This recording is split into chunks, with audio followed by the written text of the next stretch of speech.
Hello दोस्तों, कैसे आप सब। मेरा नाम है शिवम, आप देख रहे हैं daily talk basic class channel. तो दोस्तों, constant motion of particle part 3 में मैं आपको ये वाले एक्सप्रेशन तक बताया था कि V square equal to you square minus 2 AG 1 minus cos theta कैसे आया। ठीक है, तो इस वीडियो में इसके आगे की बात करेंगे, लेकिन तब भी मैं एक रिकैप के तौर पे पिछला जो मैंने बताया था आपको इस वीडियो में भी फिर से मैं बता दे रहा हूँ ताकि कोई भी कन्फ्यूज़न ना रहे। ठीक है, तो हमारा चल रहा था heading motion inside of smooth vertical surface. एक वर्टिकल सरफेस है, उसके अंदर पार्टिकल का मोशन के बारे में हमें डिस्क्राइब करना है कि उसका मोशन कैसा होगा, कब वो सर्कल के पाथ को छोड़ देगा, हम कितनी वेलोसिटी के साथ पार्टिकल को फेंकेंगे कि वह वापस आ जाए नीचे उसी पॉइंट पर सिंपल हार्मोनिक मोशन करने लगे वगैरह वगैरह। ठीक है, तो ये डिपेंड करेगा आपकी सिचुएशन पर, मतलब कि जो पार्टिकल की कितनी वेलोसिटी आप रखते हैं जिससे उसका मोशन डिस्क्राइब होगा। ठीक है, तो चलिए हम आगे बात करते हैं।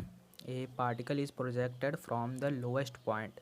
ठीक है, सर्कल है, एक सर्कल है, तो उसका लोएस्ट पॉइंट से पार्टिकल को हम लोग क्या करना है, प्रोजेक्ट करना है। मान लीजिए ये सर्कल है, तो इसका लोवेस्ट पॉइंट ये होगा और ये सबसे हाईएस्ट पॉइंट होगा। ये स्मूथ वर्टिकल सर्कल का एक एग्जांपल ले लीजिए। तो यहीं से हमें पार्टिकल को फेंकना है ऊपर की ओर, चाहे यहाँ हम एंटी क्लॉकवाइज फेंके चाहे क्लॉकवाइज फेंके, बात एक ही है। तो यहाँ पर हम एंटी क्लॉकवाइज इसको अपवर्ड डायरेक्शन में थ्रो करेंगे, फिर देखेंगे इसका मोशन कैसे होता है और उसी के बारे में सारी चर्चाएँ होंगी। तो ऐसे में हमें डिस्कस करना है मोशन, पार्टिकल का मोशन के बारे में डिस्कस करना है। ठीक है, तो चलिए बिना टाइम वेस्ट के अपनी वीडियो को स्टार्ट करते हैं। Let O be the fixed point centre of circle. मान लीजिए ये सर्कल है, ठीक है, इसका जो सेंटर है यहाँ पे रहेगा और इसको हमने ओ नाम दे दिया। ठीक है, यानी कि O be a fixed point centre of circle. Let A and B the lowest and highest points of circle. Circle के दो पॉइंट लेने हैं, एक सबसे लोएस्ट पॉइंट ले लेना है और एक सबसे हाईएस्ट पॉइंट ले लेना है। मान लीजिए यहाँ पे मैंने लोएस्ट पॉइंट ले लिया, इसका नाम मैंने कैपिटल ए कर दिया, और जो हाईएस्ट पॉइंट है उसका नाम मैंने कैपिटल बी कर दिया। ठीक है, तो यहाँ पे दो पॉइंट मैंने ले लिए। Let A and B the lowest and highest points of circle. ठीक है, अब देखिए यहाँ पे हम पार्टिकल ए से फेंकेंगे, तो मान लीजिए कि स्मॉल टी समय के बाद पार्टिकल जो ए से मूव करना शुरू किया तो वो पी पॉइंट पर पहुंच गया। मान लीजिए ये पी पॉइंट यहाँ पर कहीं पर है। ठीक है, यहाँ पर पी पॉइंट है। मैं आपको एक बार दिखा देता हूँ आगे फिगर में। ये देखिए, मान लीजिए स्मॉल टी समय बाद, ये जो स्क्रीन पे दिख रहा है आपको, स्मॉल टी समय बाद पार्टिकल ए पर था। फिर जैसे जैसे टाइम बीतता गया तो पार्टिकल ने अपना मोशन स्टार्ट किया। शुरू में पार्टिकल की वेलोसिटी स्मॉल यू थी, फिर उसके बाद जैसे जैसे समय आगे बढ़ता गया तो पार्टिकल ए से चलता गया पी पर पहुंच गया। ठीक है, पी पर पहुंच गया कितने समय बाद, स्मॉल टी समय बाद पी पर पहुंच गया। तो वही चीज़ यहाँ पे लिखा है, let P be the position of particle at any time, किसी भी टाइम टी वेयर, जहाँ पे angle A O P theta है। ठीक है, एंगल ए ओ पी यानी कि कौन सा एंगल,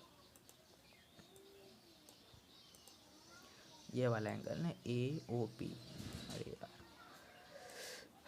तबीयत नहीं सही है। ए ओ पी, ये वाला हमने थीटा नाम दे दिया। ठीक है, थीटा है, चलिए ठीक है, बहुत अच्छी बात है। थीटा है, बीटा है, जो भी है। ठीक है, तो and V be the velocity at a point P. ठीक है, शुरुआत में तो ए पॉइंट पर हमने फेंका था, यू वेलोसिटी के साथ इसको फेंका था, लेकिन बाद में इसकी वेलोसिटी जो है रिड्यूस होती गई, कम होती गई। अगर आप किसी भी चीज़ को नीचे से ऊपर फेंकेंगे तो ऊपर जाते जाते उसकी स्पीड कम होने लगेगी। इनिशियल वेलोसिटी तो बहुत ही ज़्यादा हो गई, लेकिन ऊपर जाते जाते उसकी वेलोसिटी कम होने लगेगी। तो यहाँ पर भी हमने जब ए पॉइंट पर था तो यू वेलोसिटी से फेंका था, लेकिन बाद में ऊपर जाते जाते जाते जाते जाते जाते इसकी जो वेलोसिटी है वो चेंज होकर स्मॉल वी हो गई। कितने समय बाद हुई थी, ये टी समय बाद हुई थी, जहाँ पर पी पॉइंट पर इसका एंगुलर डिस्प्लेसमेंट कितना हो गया था, थीटा हो गया था एंगुलर डिस्प्लेसमेंट। अब जब इसका एंगुलर डिस्प्लेसमेंट थीटा हो गया तब यहाँ पे इसका मैजिक देखिए, अब जादू होगा। बस आप देखते रहिए, सारा काम मुझ पे छोड़ दीजिए। बीमार हूँ तो इसका मतलब क्या है, कोई बात नहीं, आप सभी घर पे रहें, सुरक्षित रहें। मैं देखिए अभी हफ्ते भर से ज़्यादा तबीयत ख़राब हो गई, लेकिन सही नहीं हो रहा हूँ, कोई बात नहीं, ट्रीटमेंट कंटिन्यू चल रहा है। ठीक है, तो आगे हम बात करते हैं यहाँ पे। ठीक है, V with the velocity of point P पर वेलोसिटी हो गई। ठीक है, इक्वेशन ऑफ मोशन, तो क्लास 9th में आपने पढ़ा होगा वी स्क्वायर बराबर यू स्क्वायर माइनस 2 AS। पढ़ाया था कि नहीं पढ़ा था, चलिए मैं यहाँ पर अभी लिख देता हूँ, वी स्क्वायर बराबर यू स्क्वायर माइनस 2AS, जहाँ पे वी स्क्वायर किसी भी पार्टिकल की या फिर किसी भी सिस्टम की हम कह सकते हैं फाइनल वेलोसिटी, यू था उसका इनिशियल वेलोसिटी, ए होता है उसका एक्सेलरेशन, और यस जो होता है वो डिस्टेंस ट्रैवल्ड, जो डिस्टेंस ट्रैवल करता है। लेकिन यहाँ पे स्ट्रेट डिस्टेंस रहना चाहिए, पार्टिकल जो स्ट्रेट डिस्टेंस कवर करता है उसी को यस कहते हैं। ठीक है, जैसे हमने यहाँ पे पार्टिकल को फेंक दिया तो ये सीधा सीधा स्ट्रेट लाइन के अलोंग मोशन करते हुए यहाँ तक पहुँच गया। तो इसने कितना डिस्टेंस ट्रैवल किया, मान लीजिए यहाँ पे x डिस्टेंस ट्रैवल किया, तो ये फार्मूला में यस की जगह हम x ट्रांसफ़र कर देंगे। ठीक है, यहाँ पे s का मतलब होता है जो सीधा दूरी तय करता है। ठीक है, तो वही चीज़ यहाँ पर भी है, बिल्कुल वैसा ही है। ये देखिए वी स्क्वायर बराबर यू स्क्वायर माइनस 2, ए की जगह वहाँ पे जी लगा दिया है। ठीक है, यहाँ पे एक्सेलरेशन का काम, यहाँ पे ग्रेविटी काम कर रही है, अर्थ का ग्रेविटेशनल फोर्स काम कर रहा है, तो यहाँ पे ए की जगह एक्सेलरेशन की जगह हम स्मॉल जी का यूज़ करेंगे। और एच जो है, एच क्या हमारा, एच जो हमारा है ये डिस्प्लेसमेंट है, इसका डिस्प्लेसमेंट है, ये वाला डिस्प्लेसमेंट। जैसे कि सर्कल के अलोंग मूव किया तो आर्क पी से लेकर, आर्क ए से लेकर पी तक गया, लेकिन ये जो है ये डायमीटर के अलोंग, जो इसका रेडियस है, रेडियस के अलोंग ये कितना ट्रैवल किया, रेडियस के अलोंग कितना ट्रैवल किया, डिस्टेंस ये हमने बताना है। जैसे कि ये देखिए जब ए पॉइंट पर था, ठीक है, तब मान लीजिए इसने कुछ भी डिस्टेंस ट्रैवल नहीं किया, जब हमने इसे प्रोजेक्ट करने की कोशिश की तो ये पी तक पहुंच गया। तो देखिए पी से अब इसका जो रेडियस है ओ ए, इस पर एक परपेंडिकुलर ड्रा करेंगे तो आप देखेंगे ए एन डिस्टेंस ट्रैवल कर रहा है, ए एन डिस्टेंस ट्रैवल किया जो कि स्ट्रेट लाइन है। ठीक है, तो यहाँ पर एच की जगह हम ए एन डिस्टेंस पुटअप कर देंगे। ठीक है, अब ए एन की वैल्यू तो हमें पता नहीं है, ए एन की वैल्यू क्या होगी, ठीक है, बट हमें ओ ए की वैल्यू पता है, ये तो इसका रेडियस है। ठीक है, और ओ एन की वैल्यू भी हम आराम से निकाल लेंगे, कैसे कैसे कैसे निकालेंगे, ट्रायंगल ओ एन पी के द्वारा निकाल लेंगे। ठीक है, देखिए ओ एन पी के द्वारा कास थीटा बराबर ओ एन अपान ओ पी आएगा, तो कितना O N equal to cos theta का ओ पी में मल्टीप्लाई हो जाएगा। ठीक है, तो O P into cos theta, O N की वैल्यू आ गई, तो यहाँ पे ओ एन की वैल्यू को ट्रांसफ़र कर देंगे, ओ पी कास थीटा आ गई यहाँ से, और ओ ए की वैल्यू क्या है, इसका रेडियस है सर्कल का। ठीक है, तो यहाँ पे ए कामन ले लेंगे, तो ए जब कामन लेंगे, ओ पी क्या ए एन है, तो ए कामन लेंगे तो यहाँ बचेगा 1, यहाँ बचेगा माइनस कास थीटा, जो कि नीचे दिख रहा है आपको, ए बाहर हो चुका है यहाँ पे, तो v square equal to you square minus 2AG 1 minus cos theta आ गया। ठीक है, तो एक्सप्रेशन कैसे है, मुझे नहीं लगता यहाँ पर कोई भी दिक्कत आपको होगी। हाँ, तो ये वाला था V square equal to you square minus 2AS होता है, तो ए की जगह हमने जी ले लिया, क्योंकि यहाँ पे ग्रेविटी काम कर रही है, यहाँ पे हम कोई एक्सेलरेशन नहीं लगा रहे, जो भी काम कर रहा है ग्रेविटी कर रहा है। ठीक है, हमने जो भी ताकत लगाने से लगा दिया। अब यहाँ पर जो यच होता है, यहाँ पर जो यच है वो हाइट है, मतलब कि वो ये वाली हाइट नहीं कि भैया ए से गए पी तक तो ये वाली दूरी होगी, ये वाली दूरी की बात नहीं कर रहा है, वो जो straight distance travelled in straight line, straight line में आप कितना डिस्टेंस ट्रैवल किए, वो ए एन की बात कर रहा है। एच की जगह ए एन आएगा, जो सीधी लाइन के, सीधी रेखा के अलोंग जो डिस्टेंस पार्टिकल ट्रैवल किया है वो ए एन ट्रैवल किया है ना, मतलब नीचे से लेकर ऊपर तक वर्टिकली कितना डिस्टेंस ट्रैवल किया है, ए एन ट्रैवल किया है। लेकिन असल में ए एन डिस्टेंस ट्रैवल नहीं किया है, वो ए एन डिस्टेंस उसने वर्टिकली ट्रैवल किया है, लेकिन उसने टोटल डिस्टेंस ए से लेकर पी तक ये आर्क के अलोंग इसने ये दूरी अपना ट्रैवल किया है। ठीक है, तो यहाँ पे एच की जगह वो रहेगा, तो इक्वेशन 1 आपको समझ में आ गया वो कैसे करना है।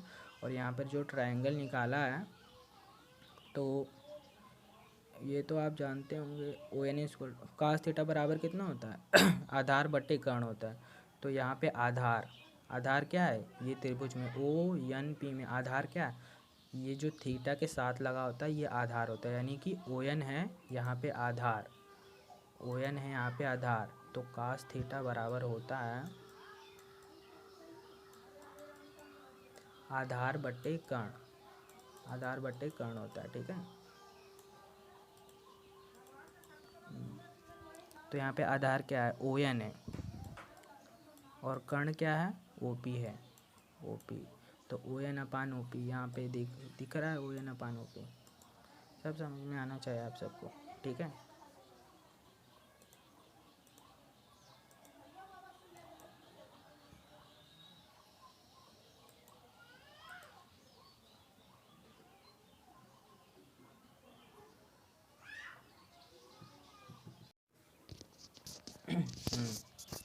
तो यहाँ पर इक्वेशन 2 को देखिए, M U square upon A equal to R minus M G cos theta, ठीक है। तो आप जानते होंगे कि अगर कोई सर्कल है और इसका एक सेंटर है और इस सर्कल का रेडियस स्मॉल ए है, अगर इस सर्कल पर, ठीक है, किसी भी पार्टिकल को मूव करना है तो हमें एक सेंट्रीपेटल फोर्स की ज़रूरत पड़ेगी, एक अभिकेंद्र बल की ज़रूरत होगी, जो कि पार्टिकल को बाहर नहीं जाने देगा सर्कल से, इसी सर्कल के अंदर ही रहकर उसका मोशन करवाएगा, ठीक है। तो यहाँ पर वो अभिकेंद्र बल जो होता है वो कितना होता है, वो एम वी स्क्वायर अपान ए होता है, जहाँ ए जो पाथ है उसकी रेडियस हो गई, एम जो होगा उसका मास हो गया, और वी जो होगा उसकी वेलोसिटी हो गई, ठीक है। तो यहाँ पर एम वी स्क्वायर अपान ए इतना का हमें सेंट्रीपेटल फोर्स मिलना चाहिए, लेकिन यह सेंट्रीपेटल फोर्स किसके बराबर होगा, फिगर में देखिए, आर फोर्स अंदर की ओर काम कर रहा है और एम जी जो है ग्रेविटी की वजह से नीचे की ओर काम कर रहा है। तो एम जी के दो कंपोनेंट, ठीक है, मान लीजिए थीटा एंगल पर जो कंपोनेंट होता है उसको एम जी कास थीटा कहते हैं, और इसी एम जी कास थीटा के 90 डिग्री पर जो कंपोनेंट होता है उसे एम जी साइन थीटा कहते हैं, ठीक है। तो यहाँ पर दो कंपोनेंट हो गए, एम जी कास थीटा और एम जी साइन थीटा। तो एम जी साइन थीटा को छोड़ देंगे, एम जी कास थीटा देखिए ये बाहर की तरफ काम कर रहा है और एक रिएक्शन फोर्स आर है जो कि अंदर की ओर काम कर रहा है। तो रिजल्टेंट कहाँ पर काम करेगा, रिजल्टेंट अंदर की ओर काम करेगा, क्योंकि यहाँ पे आर की वैल्यू ज़्यादा है और एम जी कास थीटा की वैल्यू कम है, तभी पार्टिकल स्ट्रेट लाइन में ना जाकर ये आर की ओर टर्नओवर कर जा रहा है, जो कि एक सर्कल पाथ है। तो आर की ओर टर्नओवर कर जा रहा है, मतलब आर का मैग्नीट्यूड ज़्यादा है, ठीक है। तो आर में से घटेगा, जो ज़्यादा जिसका मैग्नीट्यूड होता है उसी में से घटेगा, तो R minus M G cos theta ये किसके बराबर होगा, ये अभिकेंद्र बल के बराबर होगा, जो कि कितना होता है फॉर्मूला से M V square upon small A होता है, जितना भी उसका रेडियस है, ठीक है। तो आर को यहीं पर रहने दीजिए, आर को यहीं पर रहने दीजिए और एम जी कास थीटा को ये लेफ्ट हैंड साइड ट्रांसफ़र कर दीजिए। तो आर इक्वल टू हो जाएगा M V square upon A plus M G cos theta, ठीक है। तो ऊपर से इक्वेशन 1 से वी स्क्वायर की वैल्यू यहाँ पर पुटअप कर दीजिए, तो आएगा इतना आ जाएगा। इसको सॉल्व करेंगे तब कितना आएगा, 2 को मल्टीप्लाई करेंगे, इसमें 2 आया, माइनस 2 को फिर माइनस कास थीटा में minus minus plus 2 cos theta, ठीक है, इतना आया। और फिर यहाँ पे यम अपान ए को कॉमन लेंगे, कॉमन लेते समय यहाँ पर पहले ये वाला जो एम जी कास थीटा है यहाँ पर ए का मल्टीप्लाई कर दो, साथ में ए का डिवाइड कर दो, ठीक है, एक मिनट। तो मल्टीप्लाई करने के बाद यहाँ हो जाएगा यम ए, ठीक है, यम अपान ए, तो यम अपान ए को हम बाहर ले लेंगे, यहाँ बचेगा ए जी कास थीटा बचेगा, ठीक है। आप सॉल्व कर लीजिएगा अपने हिसाब से। तो आर का ये इक्वेशन आ गया, आर इक्वल टू इतना, ठीक है, ये इक्वेशन नंबर 3 है। अब देखिए यहाँ पर जो कंडीशन अप्लाई कर रहा है केस 1, यहाँ पे कह रहा है वेलोसिटी वैनिसेस बिफोर रिएक्शन, ठीक है, वेलोसिटी गायब हो जा रही है, मतलब कि पार्टिकल रुक जा रहा है जबकि उसका रिएक्शन फोर्स ख़त्म नहीं हो रहा है। इसका क्या मतलब है, इसको समझने के लिए हम सीधा इक्वेशन नंबर 2 के ये वाले एक्सप्रेशन को देखेंगे, जो हम पर लिखा है R equal to M V square upon A plus M G cos theta, ठीक है।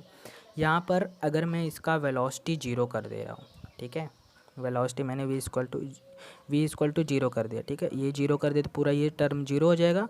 तो R equal to M G cos theta, M G cos theta देखो आर की वैल्यू 0 नहीं हुई है, आर की value M G cos theta आ रही है, ठीक है।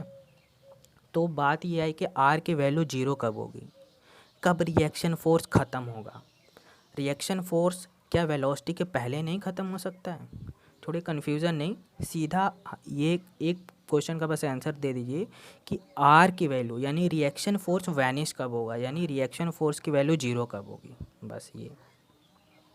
एक तो इसका एक सीधा साधा आंसर है, वी स्क्वायर की वैल्यू अगर मैं जीरो कर दूं, V square equal to zero कर दूं, तब ये टर्म जीरो हो जा रहा है। इसको जीरो बनाने के लिए मुझे थीटा इक्वल टू 90 चाहिए। थीटा इक्वल टू अगर 90 मेरा आ गया, तब मैं कहूँगा कि कास 90 की वैल्यू कितना होती है, जीरो। और जो कास 90 की वैल्यू जीरो, तो ये सब भी जीरो, तो मेरा आर भी आ जाएगा जीरो। बस यही चीज़ समझने वाली बात है, ठीक है। रिएक्शन फोर्स कब वैनिश होगा? जब वी के वैल्यू जीरो आ जाएगी, ठीक है। ये पार्टिकल जो हमने फेंका ए से, ठीक है, सी तक जाते जाते इसका जो वेलोसिटी ऐसे हमें फेंकना है कि इसका वेलोसिटी जो है वो सी पर पहुंचकर जीरो हो जाए, ठीक है। और जो थीटा की वैल्यू है वो 90 हो जाए, मतलब कि ये थीटा जो है पार्टिकल बस सी पर पहुंच जाए। अगर सी पर पार्टिकल पहुंच जा रहा है और उसकी वेलोसिटी जीरो है, तब देखिए यहाँ से आर की वैल्यू जीरो आ जा रही है। देखिए कास थीटा की जगह 90 रख दीजिए, वी की जगह जीरो रख दीजिए, देखिए आर वैनिश हो जा रहा है, आर की वैल्यू जीरो आ गई, आर वैनिश हो गया, ठीक है। तो मेरा कहने का ये मतलब है कि रिएक्शन फोर्स वैनिश तभी होगा जब थीटा की वैल्यू 90 डिग्री होगी, या फिर जब पार्टिकल पी पॉइंट से आगे थोड़ा जाएगा, सी पॉइंट पर जब पार्टिकल पहुंच जाएगा, तब रिएक्शन फोर्स ख़त्म हो जाएगा। रिएक्शन फोर्स कब ख़त्म होगा? जब पार्टिकल सी पॉइंट पर पहुंच जाएगा, ए पॉइंट से हमने फेंका, सी पॉइंट पर गया, वहाँ पर उसका रिएक्शन फोर्स जीरो हो जाएगा। लेकिन कब? जब उसकी वेलोसिटी भी सी पॉइंट पर जीरो होगी, तभी उसका रिएक्शन गायब होगा, ठीक है। ये बात अब दिमाग में रखे रहिए। तो let the velocity V of particle at any point vanish, ठीक है। वेलोसिटी वी को गायब कर दे रहा है, यहाँ पे वेलोसिटी वी को गायब कर दे रहा है, यानी कि पार्टिकल को हमने ए से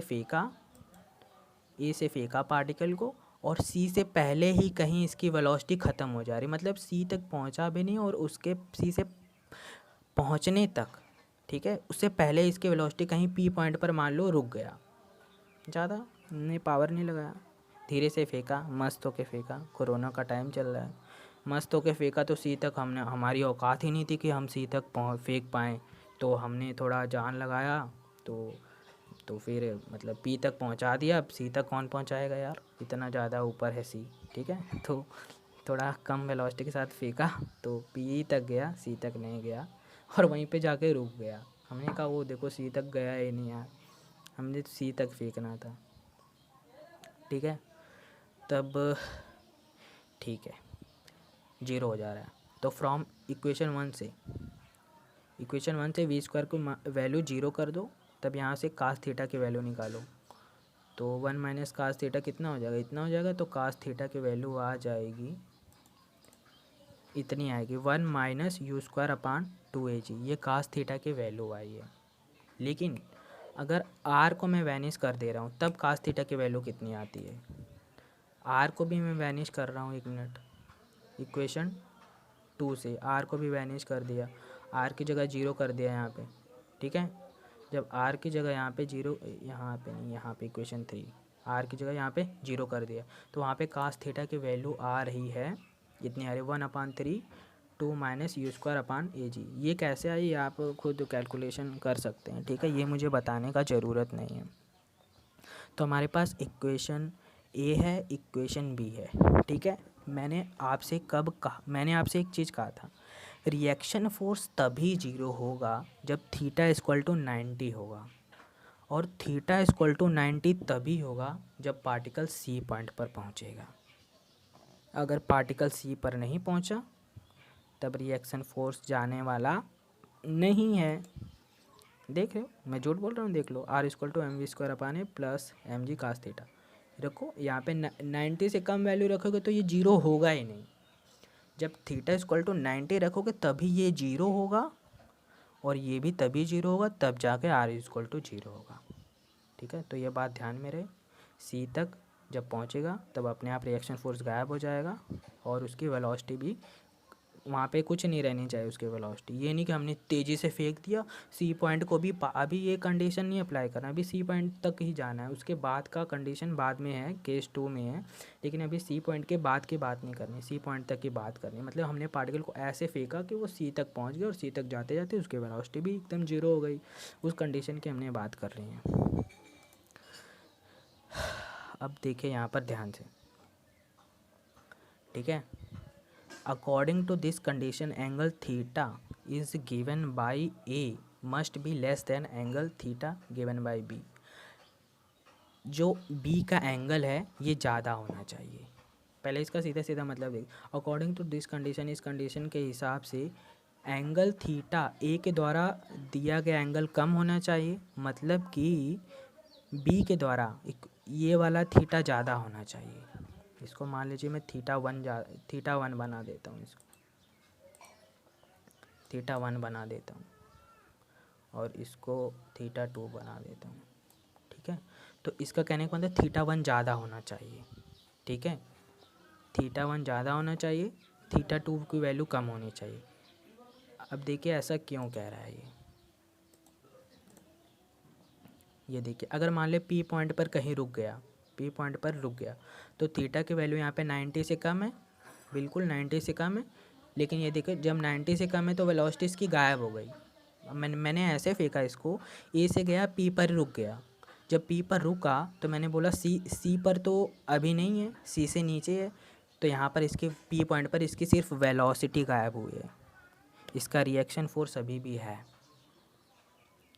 समझ रहे हैं। पी पॉइंट पर इसका जो रिएक्शन फोर्स है अभी भी है, इस पे लग रहा है। मैंने क्या कहा था, सी पॉइंट से अगर नीचे होगा इसका रिएक्शन फोर्स गायब नहीं होगा, जबकि इसकी वेलोसिटी गायब हो सकती है। देखिए ऐसे फेंका, पी पर रुक गया, पी पर रुक गया तो वेलोसिटी क्या है इसकी, जीरो है, लेकिन रिएक्शन फोर्स जीरो नहीं है। जब थीटा इक्वल टू 90 होगा तभी रिएक्शन फोर्स इसका जीरो होगा, और वेलोसिटी इसकी अगर थीटा 90 से कम है, जैसे यहाँ पर अभी थीटा की वैल्यू 90 से कम है, तो यहाँ पर वेलोसिटी आराम से गायब हो जा रहा है, ठीक है। तो आप समझ रहे हैं, ये लाइन का मतलब मैं अच्छे से समझा दिया हूँ कि जो थीटा है वो इक्वेशन बी के द्वारा, ठीक है, थीटा 1 जो है मैंने यहाँ पे 1 माना था, तो ये बड़ा होगा और थीटा 2 जो है वो छोटा होगा। अब थीटा कास थीटा का अगर एंगल बढ़ा तो कास थीटा की वैल्यू छोटी, यहाँ पे उल्टा हो रहा है। तो जब मैंने थीटा इसको बड़ा कर दिया तो इसकी वैल्यू क्या होगी, छोटी होगी, यानी 1/3 2 माइनस यू स्क्वायर अपान ए जी की वैल्यू छोटी, देखिए इसकी वैल्यू छोटी है, इसकी वैल्यू छोटी है, अरे यार ये इसकी वैल्यू छोटी होगी। और जब ये थीटा मेरा छोटा होगा यानी कि वेलोसिटी मेरी पहले ही गायब हो जा रही है, जब थीटा बराबर 90 पहुंचा ही नहीं है, थीटा बराबर अभी वहीं पे है, ठीक है, 90 से कम है, तब मेरा क्या हो रहा है, वेलोसिटी गायब, यानी कि थीटा कम, यानी कि कास थीटा ज़्यादा है। तो कास थीटा देखिए यहाँ पे ज़्यादा है, कास थीटा की वैल्यू ज़्यादा है, तो ऐसे में इसको सॉल्व करेंगे तो यू स्क्वायर और 2AG के बीच में एक रिलेशन आएगा। यहाँ पे रिलेशन ये है कि यू स्क्वायर 2AG से कम होना चाहिए। अब जब यू स्क्वायर 2AG से कम होगा, ठीक है, तब क्या होगा कि तब पार्टिकल, एक मिनट, हाँ तो मैं कह रहा था कि अगर यू स्क्वायर की वैल्यू 2AG से कम होगी तो पार्टिकल पी पॉइंट तक जाते जाते रुक जाएगा, उसकी वेलोसिटी पी पॉइंट पर जीरो हो जाएगी, बट उसका रिएक्शन फोर्स जीरो नहीं होगा, ठीक है। मान लीजिए कि वो सी पॉइंट पर पहुंच गया, ठीक है, सी पॉइंट पर पहुंच गया तो उस समय थीटा की वैल्यू 90, तो कास थीटा की वैल्यू जीरो, तो थीटा की वैल्यू 90, ठीक है, प्लस माइनस π/2 भी कह सकते हैं, क्योंकि cos minus theta equal to theta होता है, ठीक है, और cos theta equal to theta होता है। चाहे कास के अंदर का एंगल चाहे पॉजिटिव रहे चाहे निगेटिव रहे, बाहर पॉजिटिव आएगा, ठीक है। तो यहाँ पे जो एंगल है इसका निगेटिव भी हो सकता है पॉजिटिव भी हो सकता है, ठीक है। देखिए अगर यू स्क्वायर की वैल्यू अगर 2AG से कम आई है तो पार्टिकल कहाँ पर रहेगा, हमें मोशन के बारे में डिस्कस करना है ना। डिस्कस द मोशन, क्वेश्चन क्या था, डिस्कस द मोशन। मोशन को डिस्कस करिए, तो यहाँ पर वही चीज़ हो रहा है, डिस्कस हो रहा है मोशन को। और मोशन को इस कदर हम डिस्कस कर रहे हैं कि यू स्क्वायर की वैल्यू अगर 2 से कम आएगी तो पार्टिकल पी पॉइंट पर ही कहीं रुक जाएगा। लेकिन अगर यू स्क्वायर की वैल्यू 2 के हम बराबर कर दें, तब देखिए क्या आता है। इस इक्वेशन में बराबर करिए, 1 मिनट करके दिखाता हूँ यार मैं। यू स्क्वायर की वैल्यू इसके बराबर, तो ये कट जाएगा, 1 - 1 0, यानी कास थीटा इक्वल टू 0, तो थीटा इक्वल टू 90। देखिए यहाँ से 90 आ गया, थीटा इक्वल टू आया ये वाला 90, थीटा इक्वल टू 90 आया, प्लस माइनस भी हो सकता है, ठीक है। तो यहाँ पर देखिए, अगर यू स्क्वायर की वैल्यू 2 से कम है तब पार्टिकल क्या करेगा, वो पी पॉइंट पर ही रुक जाएगा, ठीक है। लेकिन अगर हम वी स्क्वायर, थोड़ा हमने एनर्जी लगाया, थोड़ा हमें एनर्जी आ गई, ठीक है। लॉकडाउन में बैठे बैठे थक गए थे, परेशान हो गए थे, तो हमारे अंदर थोड़ी बैठे बैठे एनर्जी आ गई, तो हमने थोड़ा और ज़ोर से फेंक दिया, यू स्क्वायर को हमने 2 के बराबर फेंक दिया, थोड़ा ज़्यादा। तो देखते हैं अब क्या होता है। अब पार्टिकल देखते हैं कहाँ तक पहुँचता है। When V square equal to 2 then velocity v and reaction force दोनों simultaneously rise up to the level of horizontal diameter of the circle. अब जब मैंने इसको इसके बराबर कर दिया, यू स्क्वायर को 2 के बराबर कर दिया, तब वेलोसिटी और रिएक्शन फोर्स तो 90 पर जाते समय मैंने बोला था 0 हो जाएगा, लेकिन वेलोसिटी भी 90 पे अब 0 हो गई। वेलोसिटी 90 पे अब जाके 0 हो जा रही है, यानी कि दोनों जो हैं, जो सर्कल का हॉरिजॉन्टल डायमीटर है वहाँ तक दोनों आ रहे हैं। जो सर्कल का हॉरिजॉन्टल डायमीटर है वो सी यहाँ तक पार्टिकल आ रहा है। लेकिन कब, जब यू स्क्वायर की वैल्यू 2 के बराबर कर दी है, तब ये इसकी वेलोसिटी सी तक, सी पर आके 0 हो जा रही है, और आर तो सी पर 0 होगा ही, मैंने पहले से बता दिया। तो यानी कि सी पॉइंट पर अगर यू स्क्वायर की वैल्यू 2 के बराबर कर दी, तो पी पॉइंट पर अब पार्टिकल नहीं रुकेगा, अब पार्टिकल पी के आगे चला जाएगा, सी पॉइंट पर कहीं जाके पार्टिकल स्टॉप कर जाएगा, और वहाँ पे उसकी वेलोसिटी गायब। जो वेलोसिटी गायब तो रिएक्शन तो सी पर गायब होगा, मैंने पहले से बता दिया, ठीक है। तो दोस्तों टाइम भी बहुत ज़्यादा हो रहा है, ठीक है, वीडियो लंबी बन जाएगी, तो बाकी का मैं constant motion of particle part 5 में बता दूंगा, ठीक है। तो मिलते हैं नेक्स्ट वीडियो में, तब तक के लिए बाय। सब्सक्राइब कर दीजिए, लाइक भी यार कर दीजिए, ठीक है। और घर पे रहिए, सेफ़ रहिए, सुरक्षित रहें, और मास्क सब लगा के जाएँ, कोरोना से ध्यान से रहें, ठीक है। तो मिलते हैं नेक्स्ट वीडियो में, तब तक के लिए जय हिंद, वंदे मातरम।